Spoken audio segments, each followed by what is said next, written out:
I'm live. Look at that. I've just arrived and 5 people are here and 2 likes. That's so awesome. Truly it is. Okay, let's just wait for YouTube for me to pop up on the screen and we'll get right into it. Is it happening? I have a cup of tea. Still a bit too hot. It'll wait. Ah, here I am. Do we have audio? No, we have a commercial first. I'm not used to having commercials on the live stream. This is interesting. Okay, here we are. Skip. Yes, there's audio. It's the Nazarite bringing you Hebrew lore from days of yore. So, as you can tell, I'm still coughing. If I cough too much and I can't actually get a few sentences in without coughing, I'm gonna have to stop. But I really would like to. I'm on antihistamines, anti-allergy medication, so hopefully it'll go away within a few days. But forget all that. Let's go. One Tall Drink H2O said, "Atheists can be very nice people, but it's sad to see they choose not to see the evidence of their loving creator and the personal relationship he would like to have with them." To which I told him, I'm sure atheists feel the same way about people who are religious, right? Where it's like, it's so sad that they choose to believe in an imaginary friend in the sky rather than deal with actual reality. And I mean, it's both of those things exist. Both types of people exist. There was a whole back and forth in the comments there between One Tall Drink H2O and Be Kind Family. So regarding atheists, and I said that by and large, as long as people are good people, then they are okay in my book. And I said, obviously, that could go awry because different people have different definitions of what constitutes good and evil. So Aram Powell said, "Such BS," basically saying, as long as someone believes what they are doing is right, then it's okay in your eyes. Look at history, and I guess look right now. People's definition of what's right is all over the place and extremely inconsistent. People kill because they feel it's right and virtuous, and people do mental gymnastics, he says, to tell themselves they are doing good when most people would disagree. At best, this is a really poorly thought out nothing burger answer. Just another middle-aged faux intellectual that overestimates how profound and interesting they are. To which I said, I agree, it's BS. And I'm definitely not a faux intellectual. That's giving me way too much credit. I'm just a dumbass with a cell phone.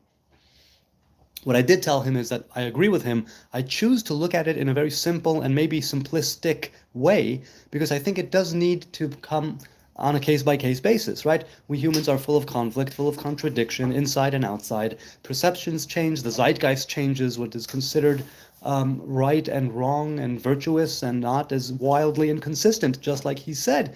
All the more reason, I told him, for me to keep it simple and go on a case-by-case basis and make a kind of blanket statement of that nature.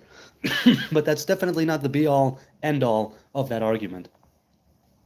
CP Technicraft said regarding... Oh, I didn't take it. Can you bring it down? Thank you. Regarding what does the word goyim mean? And, you know, people use it pejoratively. I don't. It means nations. But he said, for those that see life through the eyes of a victim, rarely they understand that it's possible to speak without being on the offense or defense, right? That dichotomy of oppressor-oppressed, of victim and victimizer, and that whole thing, right? Offense and defense. It is possible to have an opinion. It is possible to speak. It doesn't mean it's safe, but it means it's possible without it being put into that label, that dichotomy, that paradigm of oppressor-oppressed, offense and defense. It is possible. Ziggy lives. Hey, man, how you doing, Ziggy? Luke is here. Shalom alechem achi, איך אתה? אני לומד עברית באנגליה. Look at that. Hey, your Hebrew is really good. So he says, hello. How are you? I'm learning Hebrew in England. Luke Miller, good luck with your studies. It's probably a huge pain in the ass to study Hebrew. Sneezer is here. Hey, Sneezer. We went back and forth earlier in the DMs. At home. Okay. Luke Miller is studying Hebrew, learning Hebrew at home. Has Israel become a nation again? Well, it always was a nation, but Asgard is not a place, it's a people. It's the same thing with Israel, only it's also a place. But I think the people of Israel were around before the land of Canaan became the land of Israel. So in that regard, it was a people before it was a place. Yes. I'm out of the hospital and surgery is a success so far, Ziggy Liv says. Very good. I'm glad. I didn't know that you were, but I'm really, really glad that I'm really glad you're doing well, Ziggy. Daniel says, at first, the immortals who dwell on Olympus created a golden race of mortal men. Golden race of mortal men, he says. That was when Kronos was king of the sky. Wasn't he a titan, not a god? And they lived like gods, carefree in their hearts, shielded from pain. Kronos choked on a pebble, said Sneezer. Really? I know so little about Greek and Roman mythology, or any kind of mythology, really. Hey, Robert is here. Hello, Hebrew Nazarite. Hey, Jolene or Joline. Sevis Space M Parabellum. That's likely, right? If you want peace, prepare for war in Latin. Yes, Savis Space Parabellum. The prophecy of Israel becoming a nation again, has it been fulfilled? Well, again, we've always been a nation. Prophecies are being fulfilled even as I'm sitting here in Jerusalem broadcasting to you people live. So I'm inclined to say yes. Duolingo helps as does the Tanakh. Yeah, I'll bet. Although the biblical Hebrew does differ somewhat from modern day Hebrew, but yes, it is very much alike. Really, it is. Sinisa says Kronos had a habit of eating his children till the last of them wrapped a rock in his clothes. So yes, if you want peace, prepare for war. Yes, I'm inclined to agree. Speaking of which, John Wick Parabellum, is that the third or fourth? I didn't see it. I saw only the first two. Is it worth it? I'm thinking it's worth it. I love the first two movies. They were very, very good. Okay, let's continue. Wait, where was I? Okay. Yes, indeed, although myths must be understood to be allegories, not literal. Yes, I agree. Now, there are those, obviously, who do take it literally. People who take mythology literally as such. But yes, it's important that you understand it's allegorical, that there's wisdom to be derived, not always necessarily to take it at face value. Same thing with the Midrash, right? The external teachings. Same thing with different things that go on in the Talmud and in the Bible itself. There was the sage, I don't remember who it was, who said that the entire book of Job, the biblical book of Job, is all an allegory. It's a dispute, right? It's disputed. Kronos being Saturn, that explains the rings. Well, how does it explain the rings? If Kronos is Saturn, I still don't know how that explains the rings. In the ancient Middle East and Canaan, there was a death god called Mot. Yes, that's right. Like dead in Hebrew and Arabic, so he was death personified. Yes, I knew of that actually. LY says skullcap. No, the Nazarite traditionally does not wear a skullcap because the hair of the Nazarite is a crown of consecration, of separation, and so we don't wear something above the crown, at least not in a religious or spiritual way. I'll still put on a hoodie, or I'll put something on if it's cold, or if I just feel like putting my hair up in a tam or a rasta hat or whatever. But for spiritual, religious reasons, let's say, the Nazarite does not cover his or her hair, so no skull cap for me. Jimbo Slice says hi. Hi, Jimbo. The God of the Bible is not such a myth. Non-physical, said Sneezer. Is not such a myth. Baruch atah Adonai Eloheinu melech haolam she'akol niyeh b'dvaro. Oh, good. Good. Matthew, hey Matthew, good to see you again. Matthew says, did your profile picture come up as a topic in the chat recently? I was just wondering about its origins today when I saw your notification about going live. Then I saw your post. So yes, my profile picture is from a short film. I just put a post on it earlier this morning. Right, my friend Grace, who is an artist, a very talented artist and creator and animator. She, 18 or 17 years ago, something like that, like 17 years ago, she made a short film called Now I'm Awake, and I have it, it's on YouTube. So I basically took it and I shared it as a post this morning. It's a short film that I really love, the short animation that she did. And I've been asking her to find the original cells for years, but she hasn't found it yet. Maybe she will, maybe she won't. I would love to frame a few of them.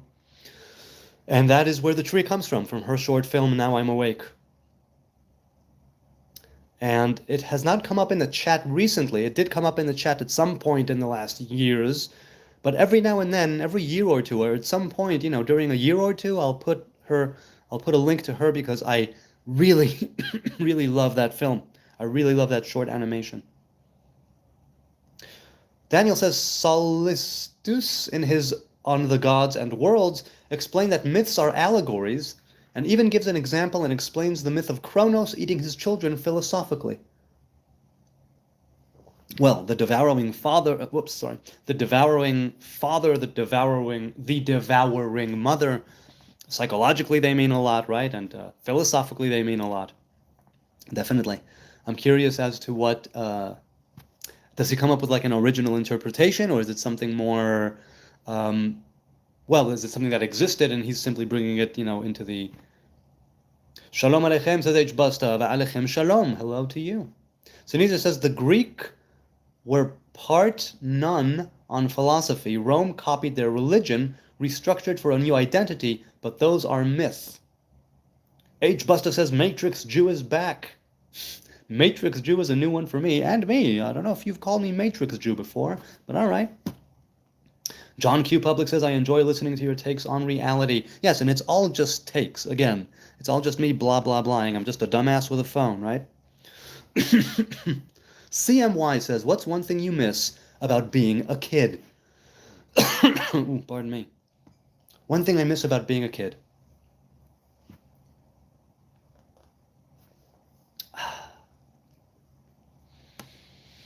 What is one thing I miss about being a kid? I guess, it's the feeling of first times. I love first times. I take part of first times regularly, and I enjoy them more often than not, even if it's kind of a negative thing. I say I love first times. No, I don't know. That's not true. I still have a lot of first times. That's a great question, CMY. What is one thing I miss about being a kid? I don't know. There's a piece from a poem that comes to my mind. Eyes chock full of wonder. And yet, there is still wonder that I experience on a daily, if not daily, semi-daily basis, whether it's me with myself, or whether it's me being a father of 4 kids, and I get to experience my second, third, fourth, and fifth childhood through them. What do I miss about being a kid? I don't know. That's a very good question. I'll have to think about that. Oh, pardon me. If I won't stop coughing, I'll have to go, because I don't want to waste your time. All right. I did ask a Jew in London, said H. Busta, so you pray same God as Muslims? He said yes. Then I mentioned you. He doesn't. Then I mentioned you. He doesn't. He laughed. I don't understand. What? I don't quite know what you're saying there, H. Busta. Could you dumb it down for me a little bit? Daniel says, myth in the context of religion and culture means a culturally or religiously significant story, nor a common misconception as the word myth is used in Mythbusters. Yes. So it's not a common misconception. It's something that is has this like archetypal ancient, or not necessarily ancient, but meaning, right? It has a deeper meaning. Yes. I hear you. Daniel says, for example, Washington crossing the Delaware is an important myth in American national mythology despite being a real historical event. Yes. Yeah. It can be invented or it can be an actual event, and it still has meaning that carries on. And that's and that's how I feel about the Bible. User says, the Amalekites aren't a future civilization. We're a tribe that resided in Canaan, and they were genocided. Well, according to Torah, I don't know if they resided in Canaan. Do you mean Canaan or Canaan? But they were genocided by whom? I know that there was a war that Amalek started with Israel while Israel was in the desert after the exodus from Egypt on the way to Mount Sinai. So that was in the desert and not in Canaan. But if you're talking about the war between Amalek and Israel, then yes, there is supposed to be a genocide against Amalek, but we don't know who Amalek is, and I'm fine with that. I don't need to know. I don't want to participate in a genocide. Most folks take themselves too seriously, says John Q. Public. Yeah, maybe. Daniel says, while the golden horn in Polish national mythology is metaphorical purely. The golden horn, I don't even know what that is. I apologize for my past comments, says Jimbo Slice. I don't recall what your past comment or comments were. Do you know what God is? No, I don't know God. All I know is how God reveals himself to me, username in Ukrainian or Russian, which I can't read. So no, I don't know what God is. I know everything that God isn't. What God isn't is everything that I can perceive, anything that I can sense, anything that I can encompass in my mind, my spirit, my life force, my soul, blah, blah, blah, blah, blah. If I can perceive it in some way, if I can have some sort of connection with it, it is immediately already not God, but only a divine revelation. So I don't know what God is. All I speak of God is in what God isn't. Canon. Okay? God is the biggest image. What do you mean by God is the biggest image? I'm curious. London Jews different from Jews on Jerusalem, says H. Busta. Insofar as they are in different capital cities, yes, they are not the same thing. The ignorance of money is what I miss from childhood. Ooh, that's a good one. That is a good one. Luke says, yeah, a myth holds the memories of an ethnic group. Most groups have a mythical origin story, even the English. Of four non-proper kids. The biggest image of four non-proper kids? I don't understand. I'm not following you. Like bigots, product of imagination, phenomena and nomina, says problematics. Okay, I'm not sure what's going on here. But okay. User says, why do Jews believe in Elijah and all those prophets, but say they don't follow the dead when you bring up Jesus? Because the fact that we believe that I'm willing to believe that Jesus was a prophet as well, perhaps, until he died, and then he died. Elijah did not die. So, as far as I'm concerned, all of those prophets were prophets, and then when they died, they are no longer prophesying, they are dead. In that case, Jesus is also a prophet who died. It doesn't really matter. That suggests, said Sneezer, imagination came before God. I'm not following the conversation. Good thing Sneezer is, because I'm not. So why do Jews believe in Elijah? We believe that there was such a character. We believe that he was, right, a priest from Anatot. We believe, as far as the Bible is concerned, right, if you believe the Bible literally, that he was taken away and did not die, but that he will eventually die because everything that lives dies.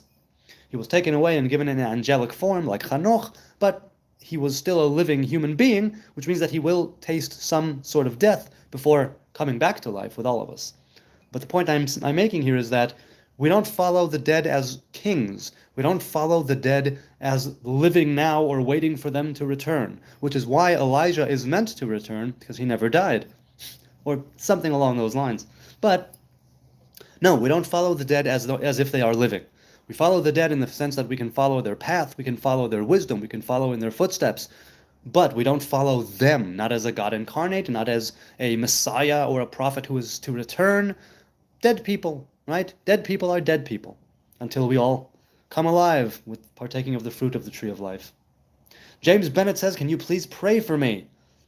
You can pray for yourself, man, but if you have a specific thing you'd want me to say, maybe I'll do it, depending on what the prayer is.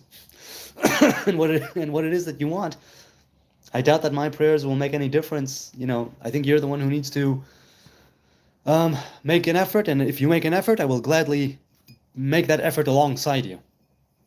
Do you believe in the red cow? It says H. Busta. Well, I believe that the Torah says that the red heifer is the way in which we can go from being ritually impure of defilement of death to being ritually pure of defilement of death. That's what it's there for. That I believe, Why not, my man? Why not indeed? Says, weren't you not allowed to spread Judaism to the Goy? Well, I'm not spreading Judaism. I'm just talking to people online. That's not really me preaching to anybody, and I'm not a rabbi. So, and also, it's a dispute, right? It's a difference of opinion on whether or not you should teach Torah, you shouldn't teach Torah. There's different things that people have to say about that, but I'm not a teacher, I'm not a rabbi, so I see no problem. I'm just a regular Am Haaretz, I'm a regular ignoramus, a person of the land, and I'm talking to other people of the land, and many of them are a lot smarter than I am, and who can teach me a thing or three. So I'm here to learn. Tovia Singa is a good rabbi, he makes sense than most Jews, says H. Busta. Well, yeah, the things I've heard him say are pretty good, and yes, he does make sense. Lama bacharta liot nazir? Why did you choose to become a Nazarite? Asks Alex Berkowitz. Well, I Basically, this is a physical manifestation of a spiritual covenant that I made between me and the Most High God. I made a covenant, a personal covenant between myself and Adonai, and I wanted something to signify it in the real world, something that I could grow with, something that I will, much like I have a dedication of a covenant in my flesh, I wanted to have a dedication of a different covenant, a new covenant in my body. And I decided that the Nazariteship is the way to go on many levels, and that's basically why. I wanted it to be a symbol of my dedication to the covenant between me and my Creator. That's what I wanted. And that's what I have. Do you have a job, says Gedem. Yes, I do. I have a day job. It's not even a day job. It's a career that I'm very, very happy with. Thank God. I don't take it for granted. I've had many jobs over the years, but for the last 11 years plus, I've been with a career, and it's wonderful. It really is wonderful. James Bong, if you could go back in time, what time would you go back to and why? I would love to see the dedication of the first temple, with Solomon on his knees, with his hands raised to the sky. I would love to see the dedication of the first temple in Jerusalem. That's where I would go to. Not the revelation at Sinai, even though that was a whole other thing. Because our sages teach that all of us Hebrews were at the revelation in Sinai, if not in body, then in soul. But I would love to be embodied and there at the time of the dedication of the first temple in Jerusalem. I would have loved to see that. I would have loved to, definitely. Did you take the mRNA COVID shot? I took a few COVID shots. The mRNA one, I don't recall. I took 2 boosters, I think, and then I was like, nah, I don't need the 3rd one. Let's put it that way, or at least I think so. Well, you'll be alive during the 3rd temple. Thanks, user. I hope I will. I actually hope, if we're talking about my hopes and wishes, that we won't need the temple, right? We will be able to transcend the physical building, transcend the ritual worship, and go past all that to the place where we are the temple, we are the ritual worship, our lives is the sacrifice. And I don't mean that we kill ourselves, I mean that we live a sacrificial life in the sense that we offer ourselves to each other and to the Most High God, right, in the hopes of unifying the divine masculine and feminine presence in the world.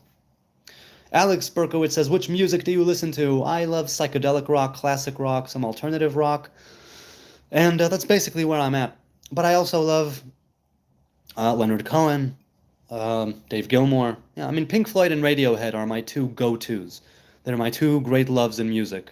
I'm obsessed, or at least there were times in my life where I have been obsessed with Pink Floyd and Radiohead. And I've mentioned that I got to see Radiohead live on the bar, right, on the rails, like a few meters away from me. And it was truly a great experience. Do you like the Grateful Dead? Yes, I do, and I was very sorry to hear that Bob Weir died. I love the Grateful Dead. I was just listening this morning to Working Man's Dead on the way back from work. What an album. And yesterday I was listening to American Beauty. Again, what an album. Broke Down Palace. Oh, what a song. Yes, I love the Dead, I really do. Free Palestine, says Irish Hoopers. I agree. Free Palestine from Hamas. Free Palestine from religious extremism. Free Palestine from the corrupt, warmongering leadership that is flushing them down the toilet. And thank you, Irish Hoopers, for supporting Israel and the IDF in their just war against terrorism. Thank you, Irish Hoopers. I deeply appreciate it. Zadwaji agrees. Thank you. He also says Free Palestine. So many Israel and IDF lovers in the chat. It's lovely. 1131 says, tell if God is the biggest image or not.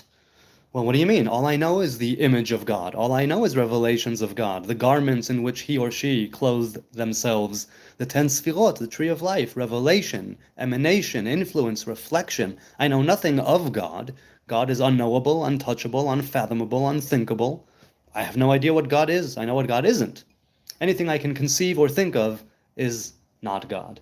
Rusty, hey Rusty, been a long time, man. Good to see you here again. Why did Jews crucify a perfect man? Well, Pakai, it was the Romans who crucified him, so it wasn't the Jews. The Jews simply rejected him as Messiah, at least afterwards, and rejected him as king, at least afterwards, posthumously. Salad says, oy vey, indeed, oy vey to us all, if I'm over here broadcasting live from Jerusalem. Oy vey, indeed.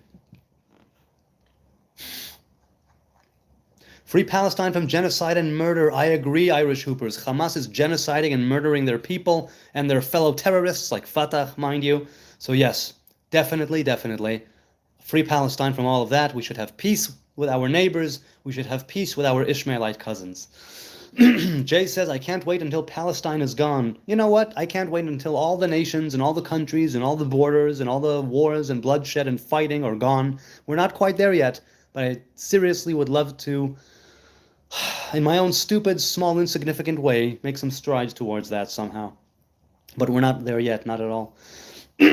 Which Sfirot is represented in the Bible, though? All of them. The 10 Sfirot are all represented in the Bible, from the Bet of Bereshit, from the first letter of Genesis, until the last letter of Deuteronomy.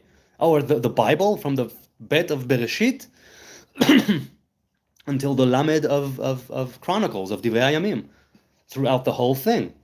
All of the Torah, the 5 books of Moses, is different names and revelations of God. And all of the prophecies are the different revelations of God as they are revealed to the prophets.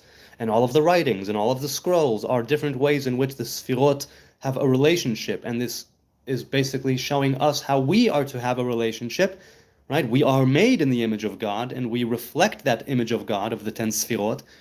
The 10 Sfirot, the tree of life, is represented in all of creation, and we are part of creation. The Bible is part of creation. The 5 books of Moses is something that it's said, God looked at the Torah and made the world, right? And the Torah is all the relationships between the 10 Sfirot.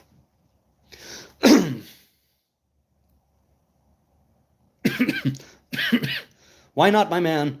Once again, Christians asking me about Isaiah 53. I'll once again indulge you. Isaiah 53, like all the other prophecies in the Hebrew Bible, point us back to Torah, not to Jesus, not to a suffering servant who is pierced.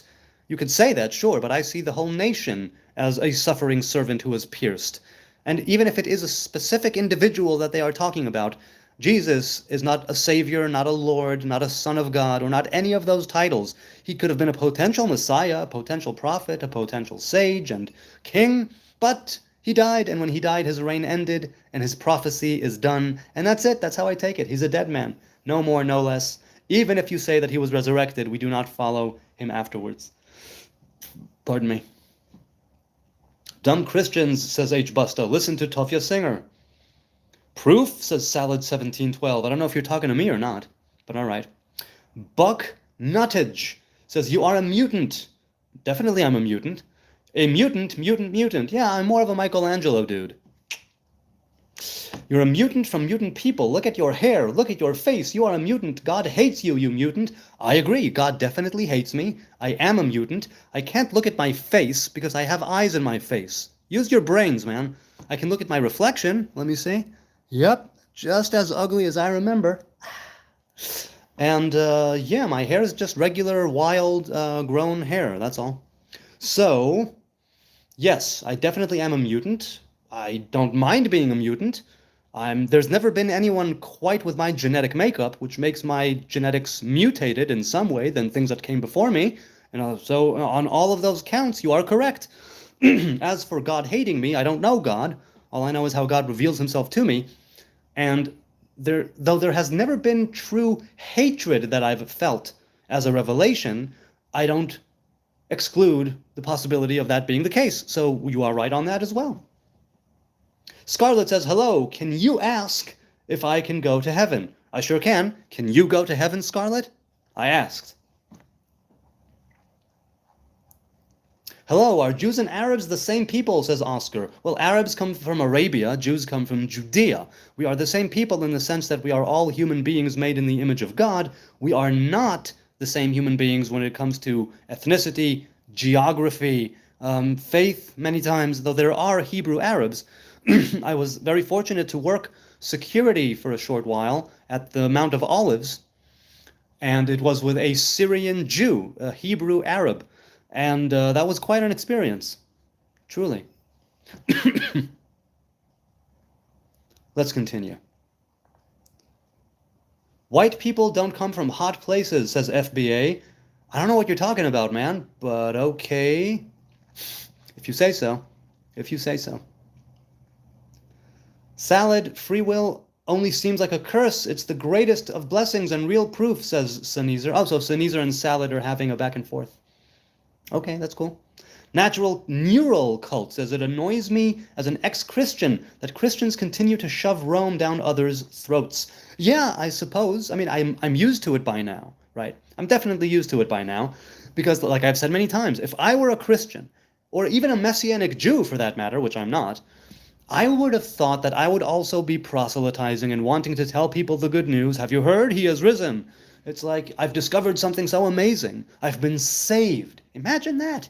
I've been saved by Jesus. I'd want to spread the word. I would want everybody to know. I would want to spend the rest of my life getting people on board. So I get why Christians, Messianics, followers of Jesus, I get why they behave this way. I do. They want other people to share in the light and in the joy, in the warmth, in the grace of that which they consider to be the one who saved them, right? How does the hymn go?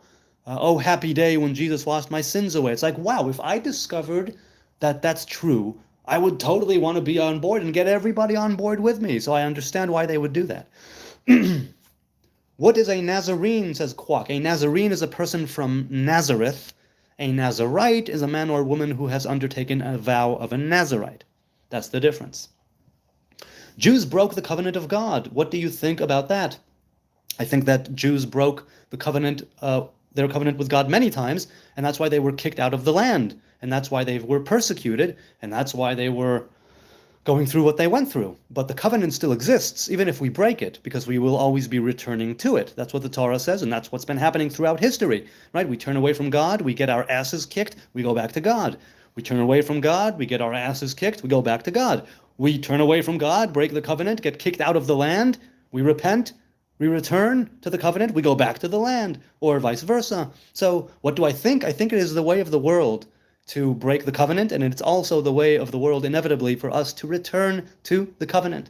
That's what I think, M-Boss. What do you think, people? What do you think about the Jews breaking the covenant? Jewish welfare scammer community on YouTube, says Mark Jameson. I don't know what you're talking about, but okay. All right. Okay. Of course he ignores Get-em23. I don't know what you're talking about, Get-em23. You've been here before, Get-em. Nice to see you again. But see, once again, people, it's not that I'm seeing questions in the chat and go, oh, screw that guy, I'll ignore that. No, the chat is going very quickly. I'm not managing to see every single thing, right? I'm looking here at my phone because I don't want to be like this the entire time. And I want to be here with you, eye to eye. And, you know, I'll turn and I'll see a comment or something in the chat and I'll address it here on the phone. So I can't see every single thing that comes through, which was why I'll say, again, I answer every single comment that I get. If I don't manage to get to your question, concern, or insult in the chat, please leave me a message in the comments. Insult me, ridicule me, get all the vitriol out of your system. What you love, what you hate, you know, I need to shave, I need a shower, I'm an embarrassment, I'm a shill, I'm a fake, I'm not real. Get it all out of your system, and if I don't get to it in the chat, please leave me a hateful, spiteful, childish, immature, asinine comment, and I'll be sure to address it, albeit it might be in an asinine kind of way. Okay, let's continue. Your skin burns in the sun, nobody believes you. Actually, FBA, I'm pretty resilient to the sun. However, it has burned in the past, so if you say nobody believes me, what is it exactly that they are supposed to believe? Have I said anything where I said, you need to believe this? No, I'm just talking to people. This is all a dialogue. I'm not saying anybody should believe me about anything ever. I'm not saying anybody should listen to me, do as I say, do as I do as I don't. I have no idea. People will do what they will. This chat is an open chat. No moderators, no blocking, no kicking out, no putting in a timeout. It's an open platform, right? A soapbox in the city square, or the village square for that matter.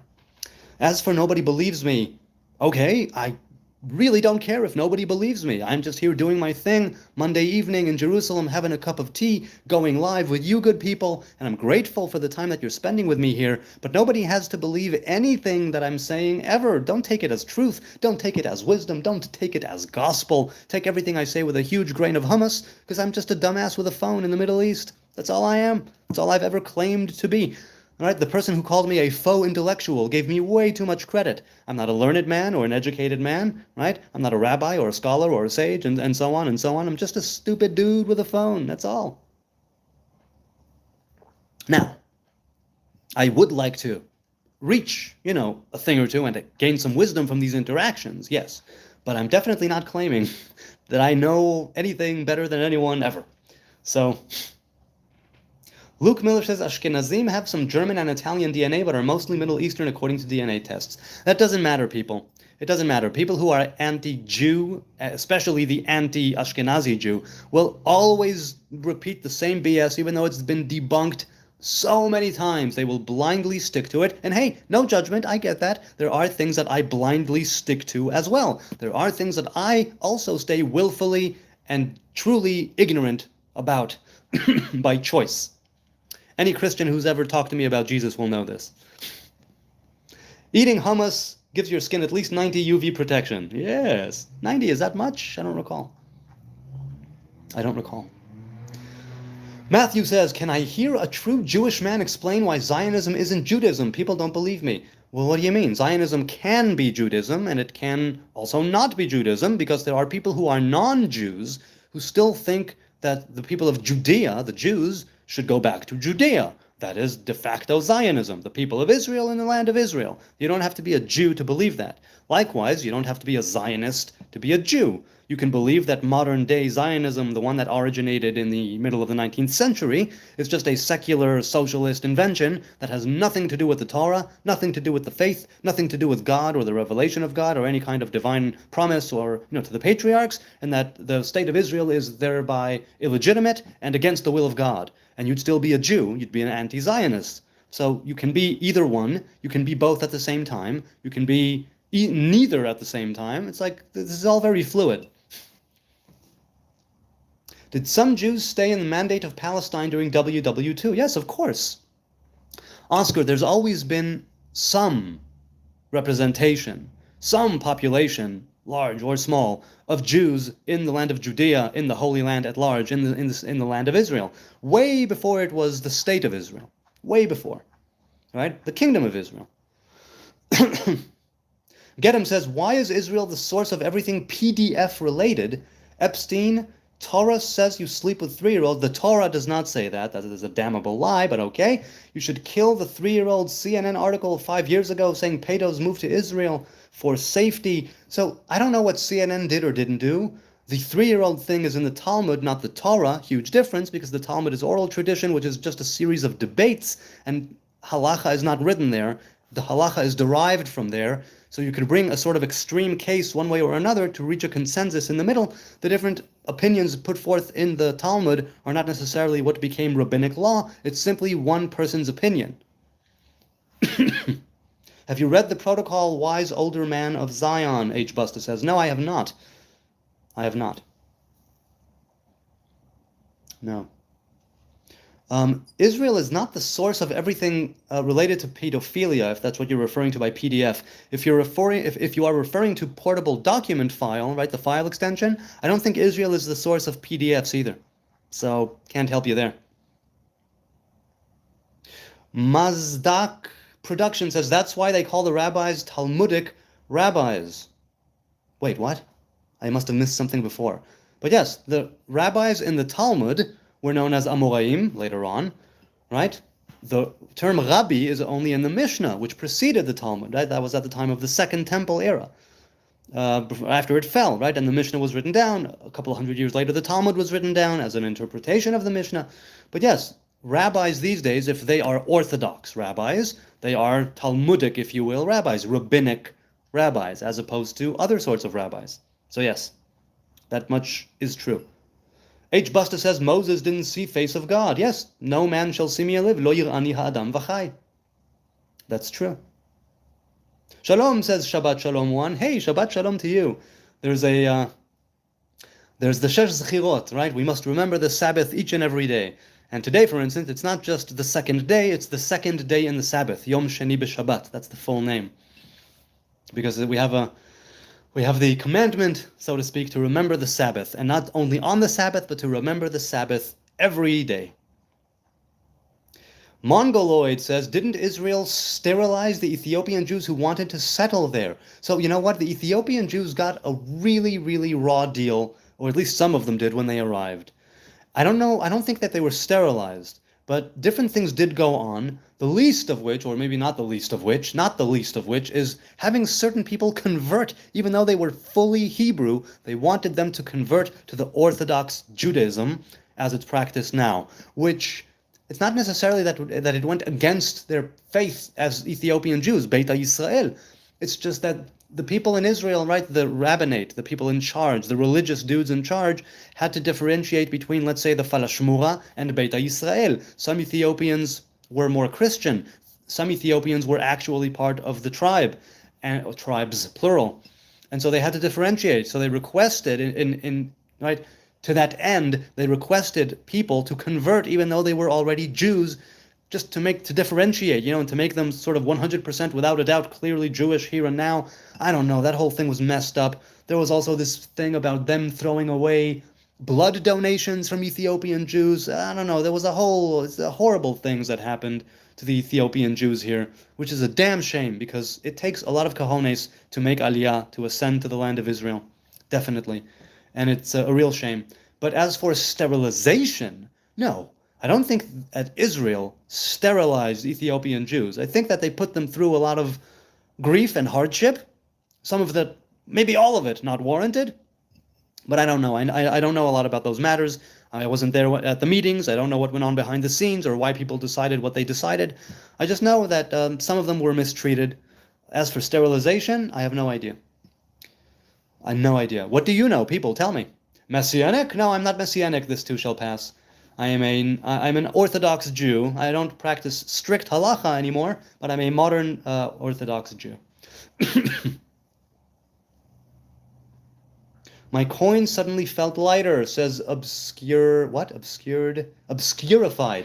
Well, okay, that's cool. Your rabbi called Ethiopians monkey and sterilized them. Well, my rabbi at the time, I don't have a rabbi now, any rabbi that I called master, would have definitely not called Ethiopians monkeys, nor sterilized them. But if you're talking about the government, I have no idea what the government did or didn't do, which is, but I do know that some Ethiopians were mistreated, and that's horrible, and I condemn that, because that's really not okay.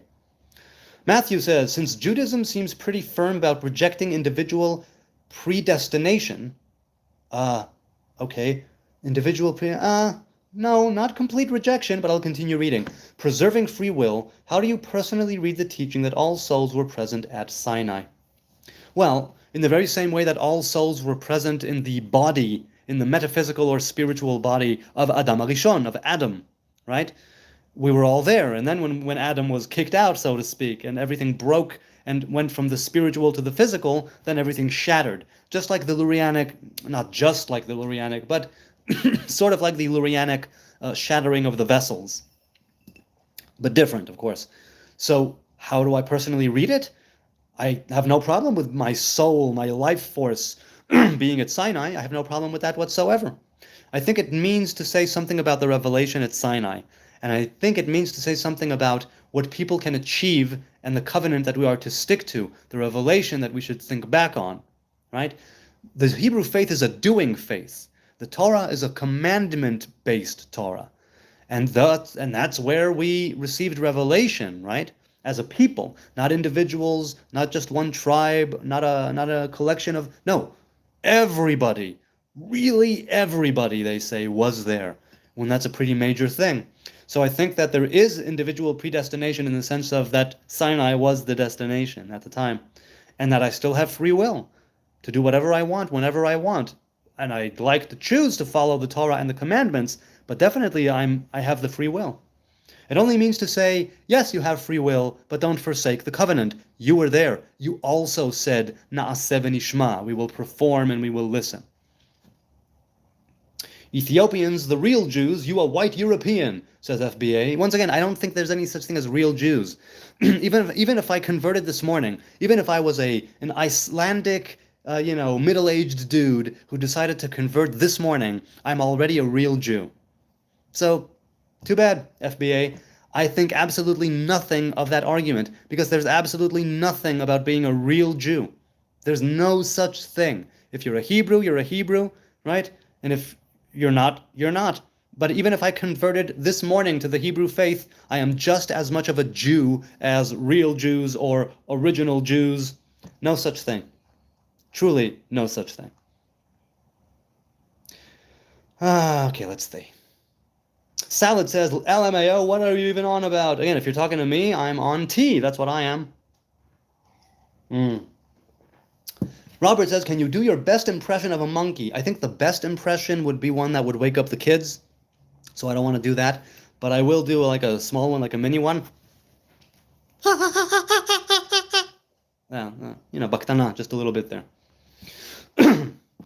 Sule says, dude, I'm African. You're not real Jews. Why you think have highest rate of skin cancer? Moses well documented, dark-skinned.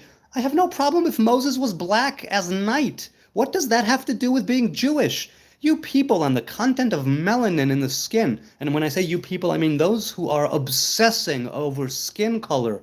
Obsessing over they were black. No, they were brown. No, they were yellow. No, they were red. Who gives a rat's ass about someone's content of melanin in their skin? What is up with this? Are you literally just basing some sort of are you really basing an argument on a person's color of skin? Think about that for more than 5 seconds and tell me if that makes any sense whatsoever. But okay. I don't care if you're African. I don't care if you're Chinese. I don't care if you're Moroccan. Well, that's in Africa. Yes? Yes. North Africa, right? Yeah. I don't care about skin cancer or rates of skin cancer in the sense of the faith. People who convert are Jews. People who are born Jewish are Jews. That's it. That's the way it goes.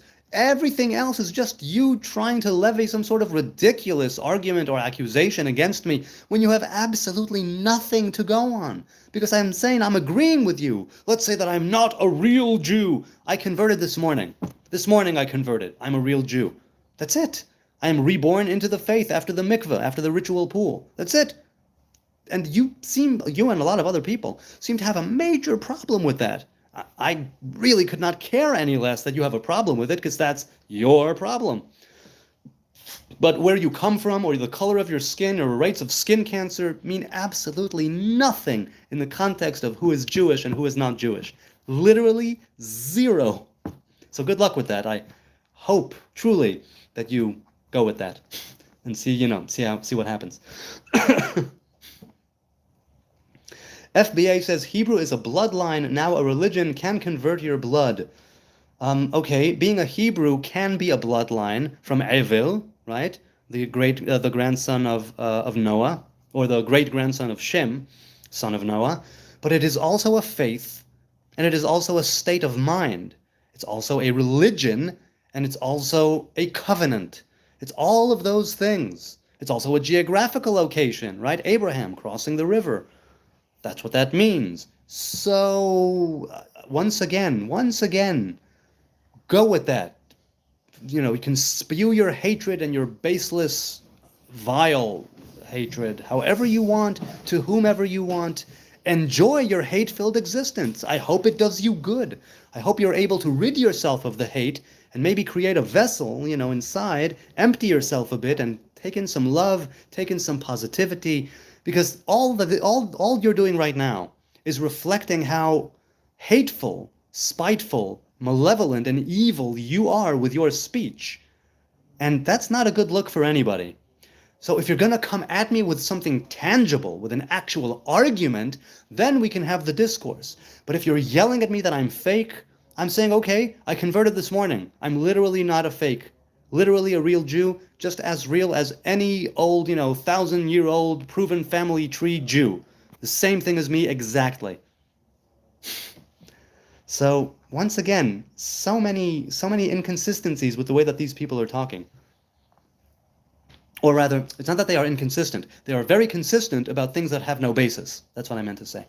Says Matthew. What if my parents chose to not give birth to me? Where is their choice in the matter if I was already there at Sinai? Am I confused or missing out on Jewish tenets of free will and predestination? Well, I'm not a philosopher, or a scholar, or an academic of any kind, as I've said many times. So let's try to break this down. If your parents chose not to give birth to you, it means that the physical body that you occupy would not be here. The soul that occupies your physical body would have, ostensibly, occupied a different physical body. Okay? That physical body would carry the soul that would have been in your body and now is, but if your parents decided not to give birth to you, that soul would inhabit a different physical body, which means that the soul was there at Sinai. Do you see what I'm saying? The life force was there inside of a certain body. That same life force, you can call it reincarnation, you can call it the spark of a soul, you can call it the fragment of a soul, a fraction of a soul, however you want to break it down. It means that while you may have not come into this world in the physical body that you currently occupy, your soul would have continued to occupy a different physical body in this world, meaning that you, the soul, the essence, the life force, the spirit, were at Sinai, even if not in this physical form. Do you see what I'm saying? I hope that makes sense. I mean, in the context of this, of course. You should be a Weird Al impersonator. Wow, Possum Kingdom, that's great praise. I love some Weird Al Yankovic. I truly do. Mazdak Productions, quoting Masechet Shabbat. And he says, Resh Lakish means the first of the thieves. Resh Lakish was the controversial partner, let's say, the Bar Plugta of Rabbi Yochanan ben Zakkai at the time of the Second Temple. He used to be a thief, a master thief, but then he became a great scholar. Here is what he says. Anyone who is vigilant in the mitzvah of tzitzit, the ritual fringes, will need to be served by 2,800 goy servants, Zechariah 8:23. Yes, in the prophet Zechariah, there is the idea of the nations coming to the people of Judah and saying, teach us your ways. It says nothing about slavery. It says nothing about servitude, as far as I know, in that prophecy. It says that they would hold on to the garments of a Jew, right, a man of Judea, and say, teach us your ways. It says nothing about supremacy or inferiority. And I don't believe it that that's what that means in the prophecy of Zechariah. But Resh Lakish, one man, mind you, not an entire nation, not all the rabbis, one man said that anyone who is vigilant about the mitzvah of tzitzit will need to be served or is worthy of being served, okay? So, what Resh Lakish is saying there, to the best of my knowledge, is that tzitzit represent the covenant. The mitzvah of tzitzit, the ritual fringes, is there to remind us, right? There are 4 different sides, there are 8 fringes on each corner, together it's 32. 32 represents liv, that's the gematria, that's heart. 32 represents wisdom, bina, or understanding, bina. 32 is also the number of teeth. And it has to do with discernment. It has to do with caution. It has to do with digestion and filtration. It has to do with the fact that the tzitzis, the garment that you wear, can help keep you as an actual buffer from different spiritual entities that come to harm you. A lot of things to do with the tzitzit. Now, Resh Lakish at the time said that if you're vigilant about the mitzvah of tzitzis, and because it's supposed to remind you of the covenant, right? The Torah says the tzitzit and the blue fringe is there specifically for you to look at, remember the mitzvahs, perform them, and guard your eyes, and don't let your hearts go astray. A person who is virtuous, who guards his or her eyes, who remembers the commandments, who carries them out, and doesn't go astray after his heart's whims, wills, or bad desires, this is a person who is worthy of being served. That's what Resh Lakish is saying. Now, what are you saying that, what, is this some kind of a gotcha?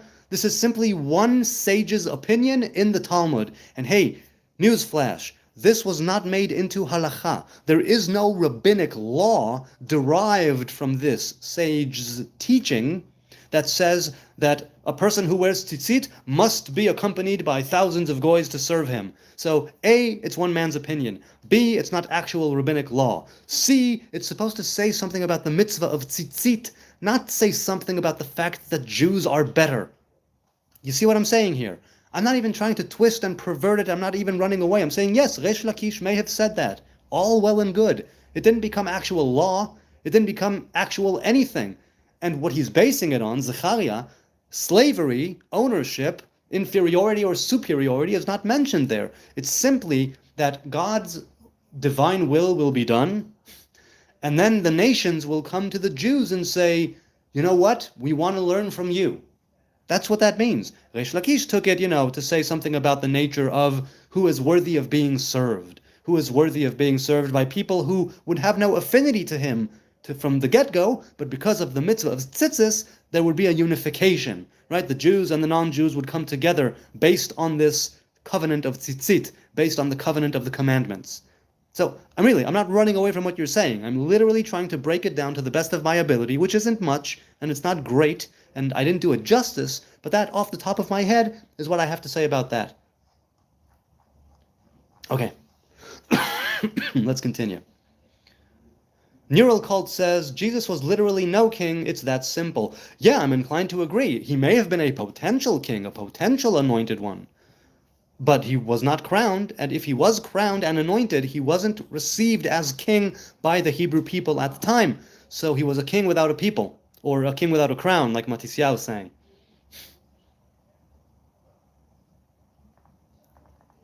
How ignorant to think that a God couldn't come down to earth in the form of a man. God is God. No, it's not that I think that God couldn't do something.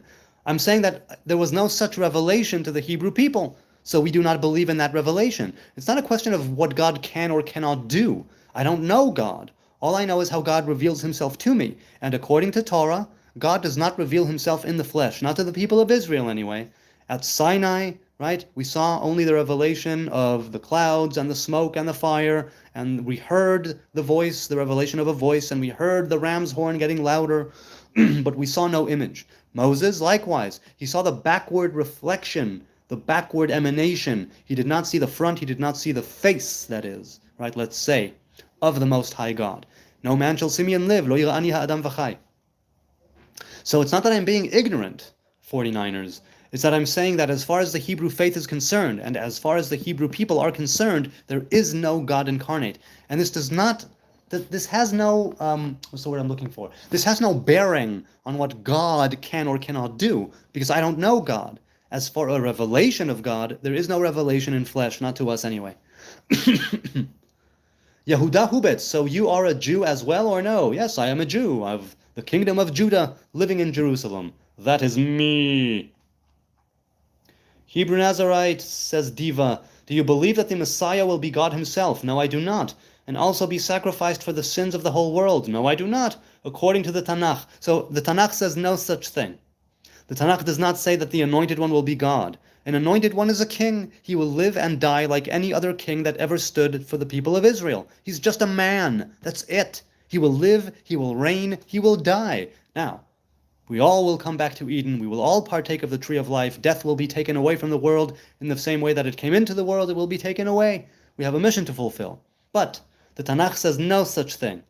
The Tanakh does not say that he will be sacrificed for the sins of the whole world, nor does it say that the anointed one will be God. But if you could give me the chapter and verse, I would love to read it. I might be wrong. Carolina says he's not ignorant, he is willfully evil. Ooh, are you talking about me? I am very evil. Okay.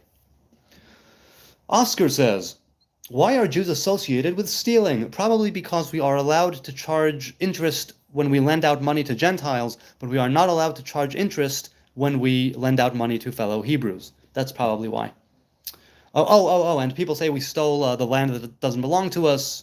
The land belongs to God. This is our ancestral home. I don't mind if other people are living here. I would just love it if we would do it in peace. Salad says, so because some humans rejected him, flawed humans, mind you, didn't want to let go of their greed and power to put some crown on his head that somehow means anything, make that make sense. Okay, I'll make that make sense. He was not crowned, he was not anointed, he was not embraced, not just by a few people, by the people of Israel at large, he was not embraced as the Messiah. Likewise, right, the Sanhedrin, while, as far as I remember, they didn't find him guilty of anything, but they did bring him to trial, and it's fine by me. They accused him of something, but they didn't actually convict him of anything, if I'm not mistaken. And so it should have been. They thought he was doing something wrong. As it turns out, he wasn't doing something wrong. So I reject him as a god. I reject him as a living Messiah once he's died. But I don't reject him completely. I still say this every single time that this comes up. It could very well be that if I was around at the time of Jesus, I would have followed him myself. I would have been happy to call him Rabbi. I would have been happy to call him Master. But he died. So that's it. That's where it ends. I could call him a dead master, but I don't follow him as a living breathing, God incarnate, king, Messiah. No, it's just a wise man in whose footsteps I might be able to follow, like a lot of other wise men. That's what I'm saying here. Okay, let's continue. You should clarify the Talmud. I do this every single live stream. A lot of non-Jews don't understand. Well, you're not the first one to talk about the Talmud in this live stream. You can't kill God, dipshit, says Native. Yes, I understand that some people out there, many people out there, think that Jesus is a God incarnate. All I'm saying is, that's fair. You can think whatever the hell you want to think. I'm not telling you not to think it. You can think anybody is God. I really don't care what you think. All I care about, as far as I'm concerned, is that the Torah says that we saw no image. There is no God in the flesh. That's it. There's no God in the flesh. If I can perceive it somehow, it's immediately, automatically not God, but a revelation of God. So I could say that Jesus was a revelation of God in the sense that he was made in the image of God, like all of us human beings, and he personified that image of God and manifested that image of God to such a degree that he was worthy of prophecy, worthy of being anointed, worthy of the kingship until he died, and that's it. So if you're saying that you can't kill God, I'm well aware that killing has to do with life, and God is not living in the sense that you and I are alive right now. So, yes, and yes, I am definitely a dipshit. I'll give you that one. Diva says, read Zechariah. Yes, yes. Hi, these Christians. These Christians. Everybody block this idiot, says Native, yet he is still here in the chat. Okay, wait, let's see. Daniel says, what are the ritual purity rules in Judaism? What brings ritual impurity, and do Jews practice ritual purification to remove it? So there's ritual purity that has to do with the temple, and that doesn't exist anymore. And there's ritual purity that has to do with, let's say, menstruation, and that does exist.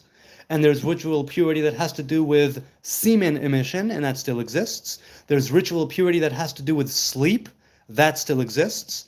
The ways in which these impurities are taken out, let's say, and you become pure, is everything from a ritual washing of the hands in a certain way, 1, 2, 3, 4, 5, 6, or 42, it doesn't really matter, there are different numbers of different hand washings, or you go to a ritual pool, a mikveh, right, and you are purified depending on what it is, and the red heifer, which does not exist now, which purifies you from defilement of corpses, human death.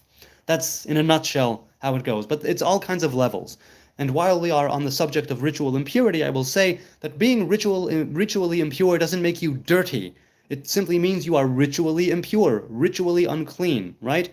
It doesn't mean that you're dirty. It means that you are unable to do certain things spiritually and physically, depending on the case. But being ritually pure and impure, clean and unclean, is part of the circle of life. There will be no time, usually, maybe there will be for one time, but there basically has never been a time when we were all pure ritually at the same time. Somebody is always emitting semen, be it conscious or unconscious in your sleep. Somebody is always bleeding or menstruating, right? Somebody is always touching something impure, even if it's only right then and there. So purity and impurity in the ritual sense is something that's part of the natural circle of life. You're not supposed to remain ritually pure all the time. Somebody who's sleeping right now is becoming a little bit ritually impure, which is why you need to wash your hands in the morning. So you see, it's from the basic things like sleep and defecation or urinating, to semen emission and menstruation, to giving birth, to touching a dead corpse, to touching an unclean animal or the body of an unclean animal, or all of these things make you ritually pure, impure, or pure to some degree, but it's something that it always exists. So it's not a question of negativity or being dirty or being naughty. He's not the Messiah, he's a very naughty boy. It's just a question of the circle of life and the cases, of nature and of what happens to the human being. Let's see. Yehuda says, all idol worshippers, please leave, y'all not there yet. Well, he said that. You can feel free to stay if you want, but you probably won't get me to turn and worship an idol. Probably. I don't know the future. Oh, as for blocking me, by all means block me, yes. What is the semen ritual, says Sean. Basically, if you had a semen emission, it depends. If it was just you self-pleasuring, that's one thing. If it was you in sexual intercourse with somebody who both of you were ritually pure, that's yet another thing. Or if she was and you weren't and she was, whatever the case may be. But basically, the basic thing is a mikveh. The basic thing is a mikveh, a ritual pool. That's the basic. I won't get into chotum avetahara right now, right? The halachas of impurity and purity. It's a long, long thing, and I wouldn't know even half of it, or maybe even a third of it, or even an eighth of it. But certainly not off the top of my head. Halachas within halachas within halachas. Very nuanced things here. But basically, if you have a semen emission, you ought to go and immerse in a ritual pool. That's what you should do. Now, there's also a difference here. It depends on whether it was in the day, or it was at night. Were you alone, or was it during sexual intercourse? You see, it's nuanced and different things here. Alex Berkowitz says, "How did Rav Kook influence you? He is one of my dead masters, and your perspective on Judaism and your identity as a Jew." Well, Rav Kook, to me, how did he influence me? Look, I grew up modern Orthodox in Jerusalem. I grew up Dati Leumi, national religious as it's known. And Rav Kook was the first national rabbi of Israel, right? The first Rav Rashi, the first head honcho. How did he influence me? He's influenced me with his Torah. He's influenced me with his poetry. He's influenced me with his conduct and the things that people said about him and the way he behaved, even though he was the subject of a great controversy. People spit on him. People did all kinds of horrible things to him. But he influenced me in the sense that he was an optimist. Despite it all, he was a great optimist, and he was a man of nature, and he loved nature, and he had great respect for creation from the stories that I've heard about him, and that's how he affected me, basically. That's basically what I feel about it. There's a lot more to say, a lot more, but yeah. No idols, that's why, says Yehuda Huber. I'm not sure. Well, I'm assuming he's just, talking to someone in the chat. Still sucking babies off? Get him 23. Weirdest group of people I've ever seen. So once again, sucking the blood is not sucking babies off. Also, like I said, the moil that I had with my kids did it with an apparatus, sterile, single use. That's how I would want to get it done. Even for the minor possibility of the baby contracting some sort of disease or disorder, or even temporarily, that's no good. So metzitza b'peh is something that should not be done with the mouth. Maybe it should be done halachically with the mouth originally, but nowadays no. Also, there are those who say that the milah and pri'ah, right, the severing of the foreskin and the splitting of the skin, that already is enough, and metzitza b'peh is not necessary. There are those who say that. Halachically, if I'm not mistaken, you need all three. But it doesn't necessarily need to have the moil doesn't necessarily need to put his mouth on the baby's penis, so that's how that happens.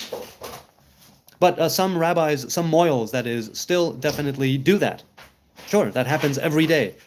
Wherever their Jews are, it probably happens. So yes, still sucking babies off, indeed. Dick says, "Hey Dick, nice to see you again. What if Jews' true land is today Iraq? You keep doing this, man. I'm not going to kick you out or anything, but it's really, really, I get it. It's true. Abraham, Avram, they say, came from Iraq, Mesopotamia, Ur-Kasdim. Okay, so that still doesn't mean that there wasn't a Jewish kingdom here. There still doesn't mean that there was no kingdom of unified Israel and later Judah and Israel here. It happened here. Archaeological evidence, historical evidence, witnesses of different times who say that there were people here. So I'm really not understanding where you're getting it. What if Jews believed a lie? A lot of people do think that Jews believe in a lie. Many Christians and Muslims all over the world believe that what Jews believe is a lie. What if? What if? Do we not still have the duty to defend ourselves against enemies? And right now we are surrounded by enemies. So all the what ifs, they don't really mean anything. It really is a true what if. Truly. King Cyrus built the temples, says H. Busta. King Cyrus did not build the temple. King Cyrus of Persia is the one who allowed the Judeans to leave and go back to Judah and, Judea, to build the second temple. Why won't you read out loud Zechariah 12:10? Okay, Zechariah 12:10, the JPS Tanakh version. Okay. Zechariah 12:10, the JPS Tanakh. And I will pour upon the house of David and upon the inhabitants of Jerusalem the spirit of grace and of supplication, and they shall look unto me, because they have thrust him through, and they shall mourn for him, as one mourneth for his only son, and shall be in bitterness for him, as one that is in bitterness for his firstborn. Yes? Go on. Which is supposed to mean what? What is that supposed to mean? Are you saying that this is Jesus? It is not Jesus. It is not alluding to Jesus. Right? Let's break it down. Upon the house of David and the inhabitants of Jerusalem, the spirit of grace and supplication. Okay? We will be sort of comforted. And they shall look unto me, because they have thrust him through. Okay? There is this idea of us going through something as a people, and knowing this, we have an understanding now about the divine revelation. And they shall mourn for him. Okay? We did something that is done that is irrevocable. We have, let's put it this way. Zechariah, right, in this entire chapter, right, is talking about when the exile will be done. If I'm not mistaken, right? Hold on a second. Yes. I'm quite certain this is the chapter where he's talking about the pardon me, after the exile. After the exile, I think he's talking about after the exile. But let me look quickly. Pan of fire. In Jerusalem, save the tents of Judah first. Yes, okay. So it's through suffering that we will be able to understand something, right? In this life, we manage to learn through suffering or through love. And this is one of those instances where it might need to be through suffering. And I say might because the prophecies that pertain to suffering and woe and destruction and exile and death and destruction do not need to come to pass. They don't need to actually manifest in the world. The prophecies that have to do with comfort and with solace and with good vibration, those are going to come to pass. So there, I read Zechariah 12:10. Christians, followers of Jesus, Messianics, they seem to not understand that all of the prophets are pointing back to Torah. The origin of all of this is Torah. The prophecies are not above the Torah. The writings and the scrolls are not above the Torah. There is a definite hierarchy to the Bible. And all of the prophecies that were kept, all of the prophecies that were left out for that matter, all of the writings, all of the scrolls, all of the external books, they all eventually point back to the Torah, to the covenant between God and Israel, to the commandments that we are supposed to keep. And yet, people will ignore that completely and say, no, the 5 books of Moses, the covenant is null and void. Look at that in the prophets. What do you think the prophet is talking about? Okay. The prophets are all pointing back to Torah. The writings all point back to Torah. The scrolls all point back to Torah. All of them, with no exception. They might be talking about things that will go on in the future. They might be talking of things that went on in the past. They might be talking about things that had to do with the present situation, that have to do with both the past, present, and future. But eventually, the prophets wanted us to keep the covenant. The prophets wanted us to keep Torah and commandments. That is what they are always saying, right? Righteousness and justice and keeping to the covenant. That's all that it is. And so to bring a verse from the prophets and say that that is exactly showing how the Torah is null and void and we should follow a man as God, that contradicts the entire premise of a prophet who is supposed to bring people back to Torah. But Jews, Jews who are Messianics sometimes, Jesus followers and Christians definitely, point to the prophets as if it's greater than Torah, when in fact, no. Now, even though a prophet is allowed to, let's say, bend the Torah here and there, like Elijah at Mount Carmel, when building an altar was prohibited, but he did it for that day, for the sake of the ceremony, and slaughtering the prophets of Baal. The prophets, the writings, the scrolls are not above Torah. They all point back towards the 5 books of Moses. They all point back towards the covenant of Sinai, towards the covenant of Eden, the covenant of the rainbow, the covenant of Shabbos, the covenant of circumcision, all of that. So to say that a prophet is showing you that the Torah means nothing and that we should follow Jesus, that completely undermines the very prophecy and the idea of prophecy in the Hebrew faith. Now, if you're talking about prophets that the nations had, and they did, and they do, I don't know what to say about that because I don't follow them. But as far as the prophets that have stood for the people of Israel, the men and the women with the spirit of prophecy, or Ruach HaKodesh, right, that lower spirit of prophecy, they all point back to Torah. All of them, with no exception. Were your parents Olim? Yes, they were. They made Aliyah many, many years ago. Now look, once again, I don't mean to say that you should believe what I'm saying. I mean to say this is what I've been taught. This is how I also see it from my own reading of the Torah and of the rest of the Hebrew Bible. And it's what I know from living my life as an Orthodox Jew. Now, granted, I'm not as Orthodox and a halacha adherent as I used to be, and that's intentional. But I still like to think that I learned a thing or two in my many, many years of being indoctrinated into the religious orthodoxy. So take that however you will. No man can be a temple, Rome perversion. Well, we can be the image of God. That is the temple de facto. Not God, but the temple of God. In other words, we are meant to keep it pure. We are meant to keep it clean. We are meant, not, I go back to Eden. I go back to that Edenic mindset, right? Where Adam was created in the image of God. Okay, let's continue. Jesus is dead, says Nero Cult. Yes, my point exactly. That's what I say as well. He could have been all of those things. He could have been a prophet and a sage and a king, an anointed one, all of that. But he died. He's dead. That's it. That's where it ends. That's simply where it ends. Israel or Palestine? Why not both? I say both. Let's live in peace side by side. Habib or Habibi. Hey, good to see you again, Habibi. Why are no new books in the Bible? Because the Bible was canonized after the fall of the Second Temple, and they left a lot out.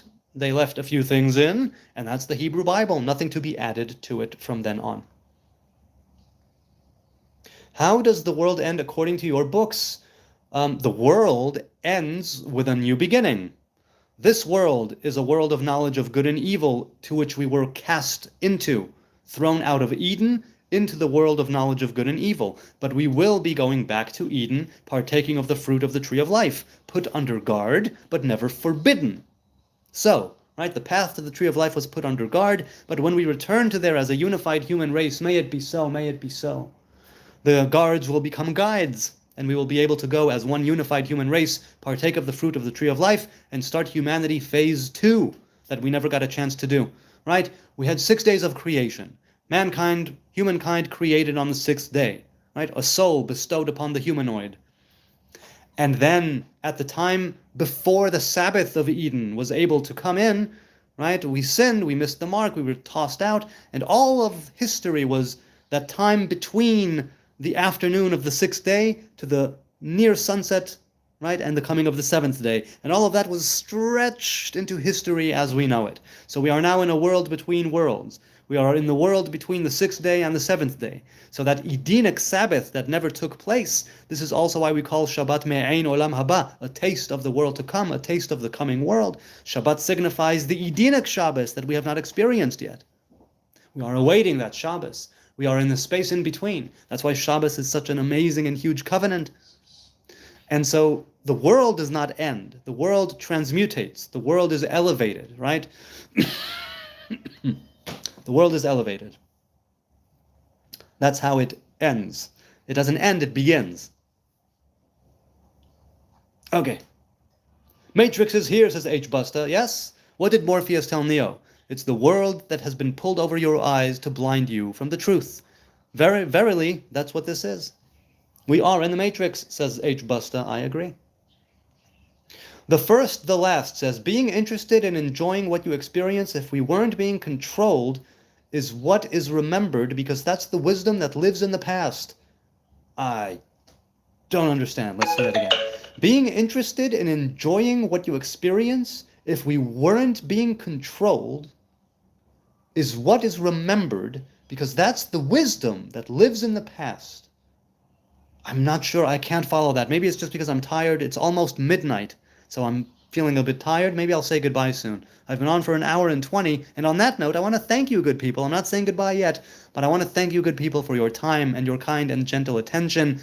the subs, the likes, the views, the comments in the chat, the comments on the different videos afterwards. Incidentally, if I missed your chat comment, leave an actual comment. I will read them. I address every comment. I don't take it for granted. You take time out of your day, out of your night, out of your busy life, whoever you are, wherever you are, those watching now, those watching later.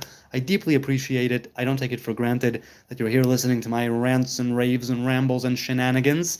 I hope it was of some value, is of some value. And if not some value, then maybe some entertainment, at the very least.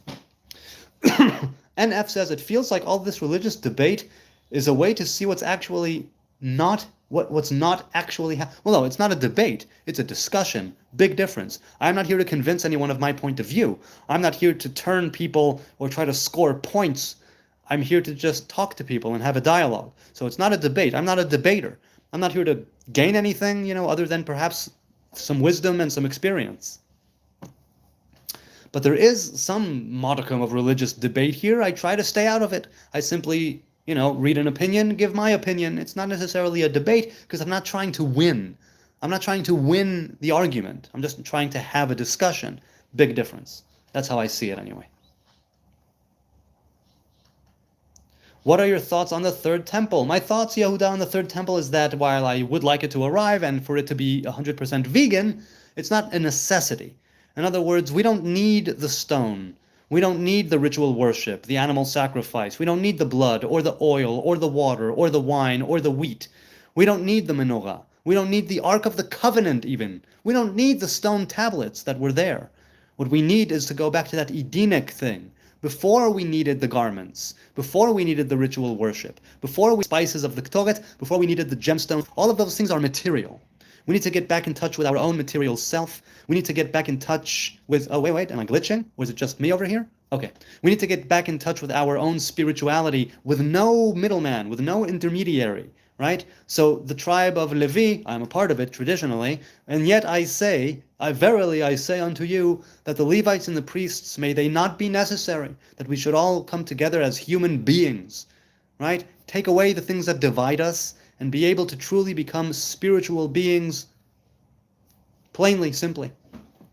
And the third temple will be us. But if there is going to be a third temple, I hope it will be vegan, and it's a means to an end, right? It's not an end unto itself. It's a means to an end, right? They should make a temple, and I will dwell among them. To dwell among them, meaning we should reach a point where Adonai's presence can dwell among us even without the temple. That's what I'm going for.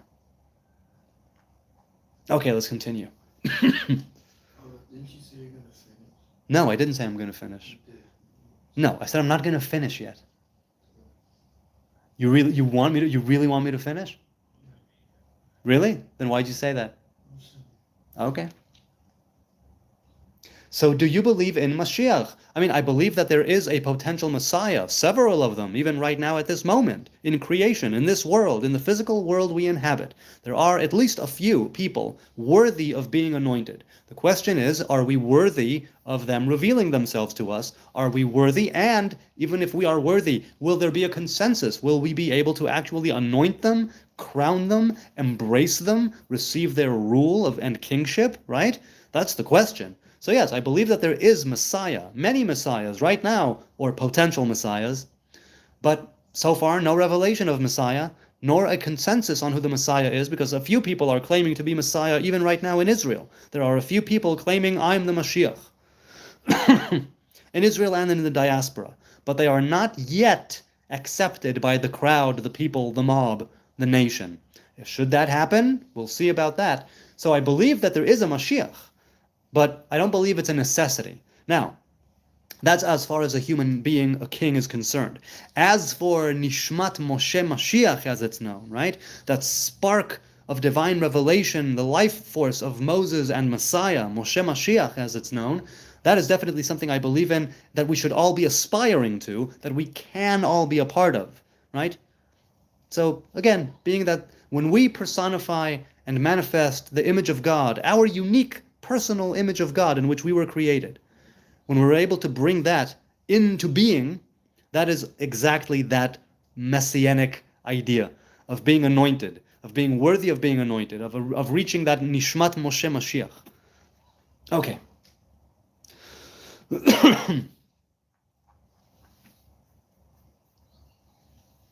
Wait, I saw some Hebrew, but the chat just jumped. Hang on a second, let's see. Oh, nope, I don't think I'll see it again. I don't think I'll see it again. Why can't a Jew woman remarry after divorce? A Jew woman can remarry after divorce.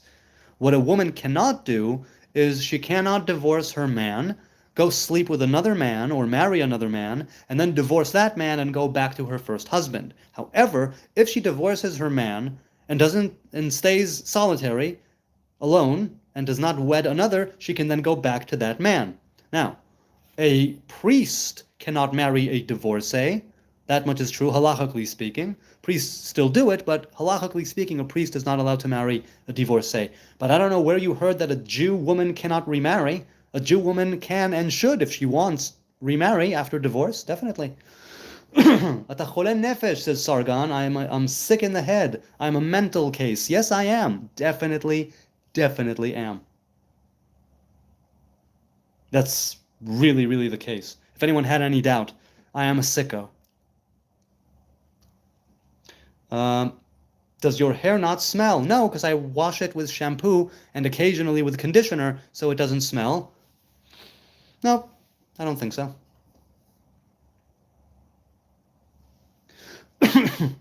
Pardon me. Okay. Well, I won't find that Hebrew. Oh well, someone who wrote in Hebrew. Do it again, maybe I'll see it now. Sneezer, stop your adultery and repent, says Neural Cult. Ah, yes, the lovely chat going back and forth about Jesus. Timothy Levine, hi, good to see you again, man. How come Christians don't thank Jews for killing Jesus and giving them their Messiah? That's a good question. That's a good question, because if he was that Lamb of God that was supposed to be sacrificed, the Jews made that happen, fulfilling the prophecy. I see what you're saying. Interesting. It's a good question. It's a very good question. Allah Akbar, says KK. God is greater. Yes, indeed. Yeah, God is great. That's Joan Osborne, right? What if God was one of us? Okay. There are Christians with Google Translate in Hebrew, says James Bong. Okay, all right. Praise Mother Goddess and Father God, says Spiritual Monk. Yes, indeed, there is a divine revelation of mother, there is a divine revelation of father. The higher female or the higher feminine and the higher masculine are also revelations of God. But we don't praise them. We understand in the Hebrew faith that those are merely attributes, right? They are merely the sfirot. They are revelations, emanations, garments, and not actually God and goddesses. But there is a revelation of the lower feminine and the lower masculine, a revelation of the higher feminine and the higher masculine. So very much so, yes. Are there still animal sacrifices? If not, why? Well, there are no animal sacrifices because there is no standing altar. You don't need to have a temple, but you do need to have an altar. And there is no standing altar for the Orthodox Jews. However, for the Shomronim, the Samaritans at Har Grizim, at Mount Grizim, the mountain of blessings, there is an altar there, and they make the sacrificial offering of the Passover lamb every year. Last time you showered, washed your hair, BMF says. Before Shabbos, I think Thursday? I think it was Thursday. Thursday night. I believe it was Thursday night was the last time I washed my hair. Yes, something like that. Were you bar mitzvahed? If so, what was your Torah portion? My Torah portion is Vayigash, bum trickster, the unification of the brothers. I was bar mitzvahed. It was a lovely thing. I'm happy that I did it. DX Mobile says, you are the Jewish that you have ever seen, Jew boy. Yes, I am. I am a Jew boy. Why Jews are very racist? No idea, Mao. Well, I don't know. I have not met many racist Jews. The Jews that I run with are pretty accepting of other races. So I don't know why you're making such a broad generalization. The Jews are racist for any other reason that anybody else is racist, because they're idiots. That's why a person would be racist. Now, we are all a little bit preferential, let's say, towards our in-group, towards our tribe or tribes, towards our people, but to be racist, right, and to have preconceived notions of bigotry and of all of that, that's Jew or no Jew. If you're a racist, you're an idiot. Because we are all a little bit racist in the sense that we have a preference of some kind. That's simply the way of the world. But to be racist, to be a bigot, to think that you're better than someone or somebody because of where they come from or their skin color is naturally, inherently inferior, that is bigotry, that is racism, that is supremacy, and that has no place. So why Jews who are racist? Because they are idiots. That's what I would say. Okay, it's been an hour and a half. I think I will say goodbye. People, God willing, I will see you tomorrow. Until then, I want to thank you once again for your time and your kind attention. I didn't get to you in the chat. Please leave a comment. I'll be up, I'll be up for like a half hour. I'll answer comments. Please leave a comment on this video or a different video, and I'd love to hear and engage. And I'll see you tomorrow, God willing, for another back and forth, another Q&A, another evening of shenanigans and of questions and maybe some answers. So until then, be blessed, be a blessing, be the light in other people's lives. Be good now. Health, wealth, and happiness, God willing. Good night from Jerusalem. Shalom.